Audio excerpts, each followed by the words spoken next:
Ni mgomo ambao haukutarajiwa, mamia ya wagonjwa wakilazimika kukata tamaa baada ya kungoja kwa muda na mwishowe kuambulia patupu.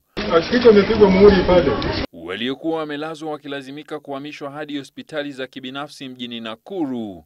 Kisa na maana, wahudumu hawa wa afya wamesusia kazi. People arrears are running into hundreds of thousands of shillings. The job groups of people have stagnated. Career progression is stagnating. Ofisi nyingi hapa vile zilibakia mahame, wito ukitolewa kwa uongozi wa kaunti kuwajibikia jukumu la kuhakikisha ugatuzi wa afya unaafikiwa.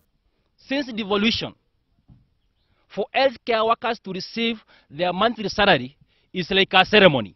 Aidha, naibu gavana wa Nakuru amesema kuwa jitihada za kutafuta maelewano kati ya wahudumu hao na serikali ya kaunti ambayo ni muajiri hazijafua dafu. They have refused to engage us.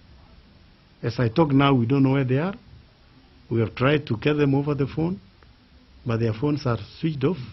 Kwa sasa wakazi wa Nakuru ambao hutegemea mno hospitali hii kuu watahitajika kuchimba mifukoni mwao zaidi ili kuweza kupata matibabu katika hospitali za kibinafsi hadi mwafaka utakapopatikana kati ya wahudumu wa afya na serikali ya kaunti.